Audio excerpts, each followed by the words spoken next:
जय शनिदेव, जय श्री राम भाइयों। आज का जो हमारा विषय है, कुंडली से जानिए जो आपके बेटा बेटी है, जो नाती है, तो उन्होंने जो आपके जो पूर्वज है, जो पुराने पूर्वज है, उन्होंने क्या पुनर्जन्म में आपके बेटा बेटी के रूप में जन्म लिया है क्या?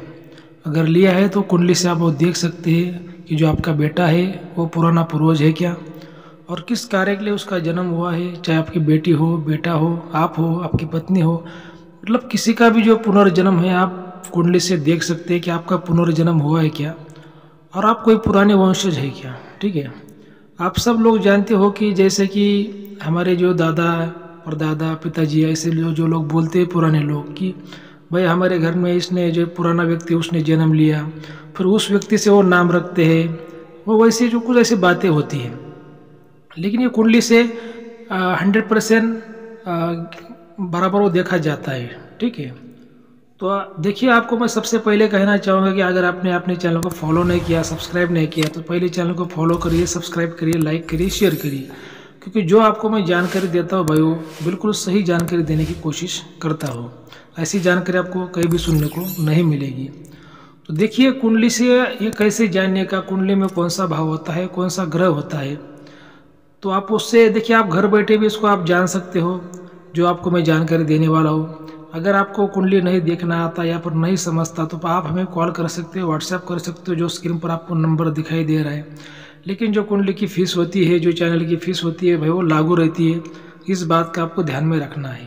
तो ठीक है, जो हमारा जो मुख्य विषय कि कुंडली से कैसे देखा जाए, तो देखिए, कुंडली का जो द्वितीय भाव होता है, मतलब जो 2 नंबर का भाव होता है, और जो चौथे नंबर का जो भाव होता है, जो चतुर्थ भाव से कहते हैं, ये अगर 2 भावों में, जैसे मान लीजिए कि जो द्वितीय भाव मतलब जो कुंडली का दूसरा भाव है, उसमें अगर केतु बैठा है या फिर गुरु ग्रह बैठा है, तो वो मान लीजिए कि आपके अगर बेटे के हो, बेटी को कुंडली में अगर ऐसा ग्रह बैठा है उस स्थान पे, तो ये जो आपका जो बेटा है, कोई ना कोई आपका जो पुराना पूर्वज है, उसने वो जन्म लिया है, आपके बेटे के रूप में उसने जन्म लिया है, और कोई ना कोई उसकी इच्छा अधूरी है, कोई ना कोई उसका विशेष कार्य अधूरा है, उसके लिए उसने वो जन्म लिया है।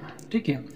और जो कुंडली का जो चतुर्थ जो भाव होता है, उसमें भी अगर गुरुदेव बैठे हैं, गुरु ग्रह बैठा है, तो ऐसा आप मान सकते हैं कि जो आपके जो घर में जो आपका पूर्वज है, उसने जन्म लिया है, और कोई ना कोई धार्मिक कार्य के लिए, धर्म कार्य के लिए उसने जन्म लिया है। हो सकता है कोई मंदिर बनाना हो, कोई दान पुण्य का काम करना हो, कोई भंडारा करना हो, जो भी हो, लेकिन धर्म कार्य के लिए उसने वो जन्म लिया है।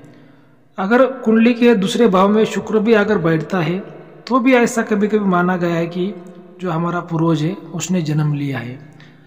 लेकिन क्या है कि जो गुरु ग्रह और जो केतु है, जो मैंने आपको जानकारी दी है, ये मतलब पहले आते हैं। जैसे 90% में ये बात सच होती है कि ऐसे लोगों के अगर कुंडली में ऐसा योग है, तो जो आपके पूर्वज होते हैं, वो पूर्वजों कुछ जन्म लेते हैं, कुछ कार्य के लिए लेते हैं, कुछ सिद्धि के लिए लेते हैं, कुछ उनकी अधूरी इच्छा होती है, उसके लिए वो जन्म लेते हैं। ठीक है। तो ये तो हुई कुंडली से वो देखने की बात है।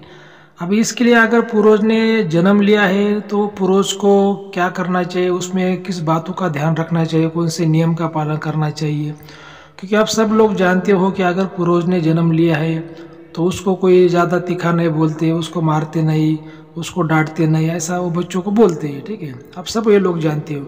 लेकिन इसके और भी इसके कुछ विशेष नियम होते हैं, वो मैं आपको बताऊंगा, लेकिन इस वीडियो में आपको वो नहीं बताऊंगा, क्योंकि वीडियो अपना ज़्यादा लंबा हो जाएगा। वो मैं आपको अगले वीडियो में बताऊंगा। लेकिन आपको क्या करना है, इस वीडियो को आपको सब्सक्राइब करना है, ज़्यादा से ज़्यादा आपको लाइक करना है भाइयों।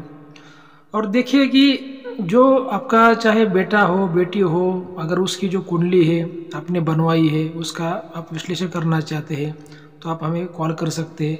और जो कुंडली का जो भाई हमारे जीवन में जो महत्व होता है, बहुत ही ज़्यादा महत्व होता है। कुंडली से हम हमारा नसीब देख सकते हैं, हमारा भाग्य देख सकते हैं, हमें कौन सी दिशा में शिक्षण लेना चाहिए, क्या काम करना चाहिए, हमारे जीवन के बारे में, जैसे कोई शादी हो, किसी की पत्नी हो, किसी का पति हो, संतान प्राप्ति हो, जैसे धन प्राप्ति हो, जैसे माता का सुख हो, पिता का हो, और ऐसी बहुत सी बातें हम कुंडली से पता कर सकते हैं कि हमारा जो आने वाला समय कब अच्छा आएगा, कब समय बुरा आएगा, उसमें क्या उपाय करना चाहिए, हमारे इष्ट देवता कौन है, हमारे जो भी कुछ देवता होते हैं, कुल देवता कौन है, मतलब सब बातों से हम कुंडली से पता कर सकते हैं। हमारा जो सिद्ध मंत्र कौन सा है, मतलब जो कुंडली से जो जानकारी देखी जाती है भाई वो 100% सनातन शास्त्र के अनुसार देखी जाती है। ठीक है, अभी बात ऐसी हो जाती है कि अगर कुंडली बनाने के लिए ओरिजिनल जन्म तारीख और ओरिजिनल जन्म का टाइमिंग होना आवश्यक है, तभी उस व्यक्ति की जो कुंडली होती है 100% सही निकलती है। अगर किसी की जन्म तारीख और किसी का जन्म टाइमिंग नहीं है तो उसकी जो कुंडली वो भी सही निकलती है, लेकिन वो 50% सही निकलती है। तो मेरा ये मानना है कि हर व्यक्ति को कुंडली निकलनी चाहिए, कुंडली का विश्लेषण करना चाहिए। बहुत सा जो जीवन का जो दुख है हम वो कम कर सकते हैं, उसमें उपाय कर सकते हैं, हमारा जब तक पूरत हम बढ़ा सकते हैं, और जो अगर अच्छा समय आता है तो उसमें हम ज़्यादा से ज़्यादा हम लाभ ले सकते हैं। तो ये जो कुंडली है बहुत ही महत्वपूर्ण होती है। तो आप हमें अगर कुंडली आप बनवाना चाहते हैं आपकी, तो दिए गए नंबर पर आप हमें कॉल कर सकते हैं, व्हाट्सएप कर सकते हैं, लेकिन चैनल की जो फीस है लागू रहेगी, इस बात का आपको ध्यान में रखना है। तो ठीक है, अगर आपको आज का वीडियो अच्छा लगा है तो चैनल को सब्सक्राइब करिए, लाइक करिए, शेयर करिए। जय शनिदेव, जय श्री राम, धन्यवाद।